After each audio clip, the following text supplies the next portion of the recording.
సభ ముందున్న సమయం ఇది. మరి అన్ని పార్టీల సభ్యులు ఇంకా మాట్లాడాలి. మరి దానికి డిప్యూటీ సీఎం గారు రిప్లై ఇవ్వాలి.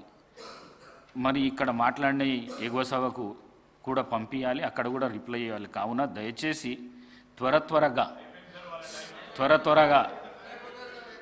త్వరగా ముగించాలని చెప్పేసి హరీష్ రావు గారిని కోరడమైనది.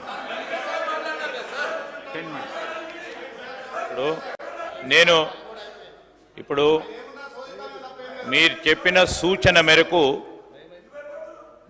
భయపడేది లేదమ్మా. హౌస్ నడిపియాలా? ఏం మాట్లాడుతున్నారు?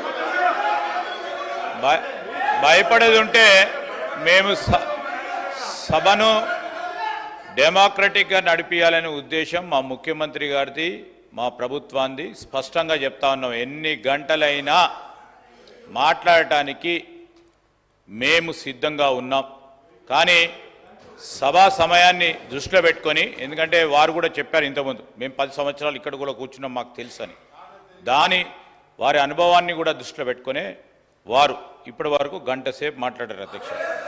1 అవర్ 10 o'clock to 11, 60 నిమిషాలు పూర్తి స్థాయిలో సమయమైంది. పూర్తి స్థాయిలో సమయం కూడా అయిపోయింది. నేను దయచేసి చెప్తా ఉన్నాం అధ్యక్ష, ఈరోజు ఇక్కడే కాదు, గౌరవ డిప్యూటీ చీఫ్ మినిస్టర్ గారు మళ్ళా కౌన్సిల్కి వెళ్ళాలి, అక్కడ కూడా సమాధానం చెప్పాలా. సీనియర్ శాసనసభ్యులు మండే ట్యూస్డే అనే దానికి ఇది బడ్జెట్ సెషన్కి సంబంధించిన అంశం అధ్యక్ష. మేము చేసే కార్యక్రమం చేస్తూ ఉన్నాం. దయచేసి సభా సమయాన్ని దృష్టిలో పెట్టుకొని క్లుప్తంగా సంక్షిప్తంగా మాట్లాడే అనుభవం ఉంది. మరి నేను ఈరోజు కూడా చెప్తా ఉన్నాం, ఇప్పటికే పూర్తి స్థాయిలో గంట సమయం అయింది. గౌరవనీయుల హరీష్ రావు గారు మాట్లాడి ఇంకోరు సభ్యులకి మళ్ళా వారి సమయం అయిపోయింది కనుక ఇంకోరు సభ్యులకి ఇచ్చే అవకాశం ఇవ్వని కోరుతా ఉన్నాను. స్పీకర్ సార్, ఇది 2023-24 బడ్జెట్ అసెంబ్లీ ప్రతి అధ్యక్ష. అప్పుడు కాంగ్రెస్ పార్టీకి 6 సభ్యులు, గౌరవనీయులు ఈనాటి ఉప ముఖ్యమంత్రి, ఆనాటి సిఎల్పి నాయకులుగా వారి నాయకత్వంలో 6 ఉండేవారు.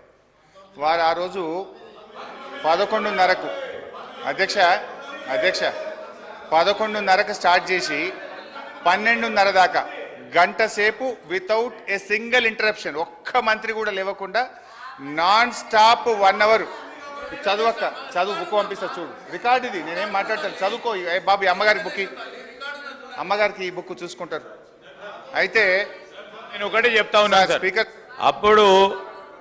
అప్పుడు కూడా ప్రొసీజర్ పరంగా రూల్ 152 మేరకు ఈరోజు మేము చెప్తా ఉన్నాం, 18 మంది కాంగ్రెస్ శాసనసభ్యులు ఉండటం, దానికి సంబంధించే అక్కడ ఉన్న గౌరవ శాసనసభాపతి గారు కూడా ఆ విధంగా సమయం ఇవ్వటం జరిగింది.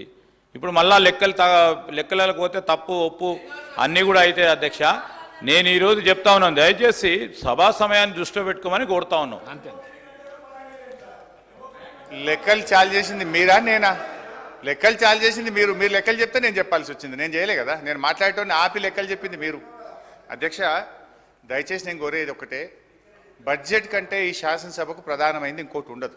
ఈ శాసనసభకు అత్యంత ప్రాధాన్యత కలిగినటువంటి అంశం, శాసనసభలో చర్చించాల్సిన అంశమే బడ్జెట్.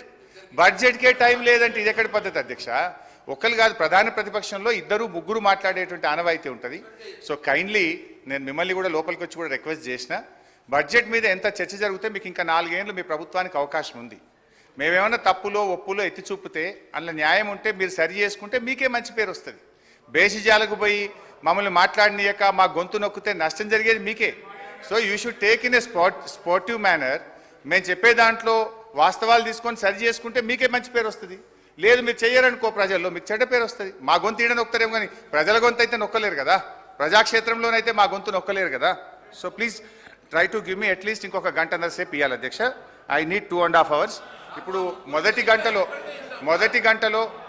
గంటలో ఉప ముఖ్యమంత్రి గారు 3 సార్లు లేచిండ్రు, జూపల్లి గారు 1 సారి లేచిండ్రు, శ్రీధర్ బాబు గారు 2 సార్లు లేచిండ్రు. ఆల్మోస్ట్ 20 minutes టైం వాళ్ళే తీసుకున్నారు అధ్యక్ష.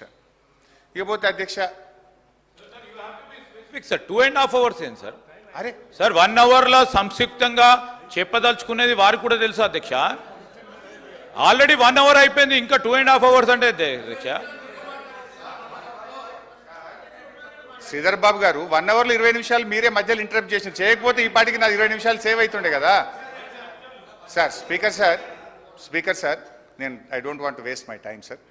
అయితే అప్పుల గురించి మాట్లాడుతున్నారు, మరి నాణానికి ఒకవైపే చూపిస్తున్నారు కానీ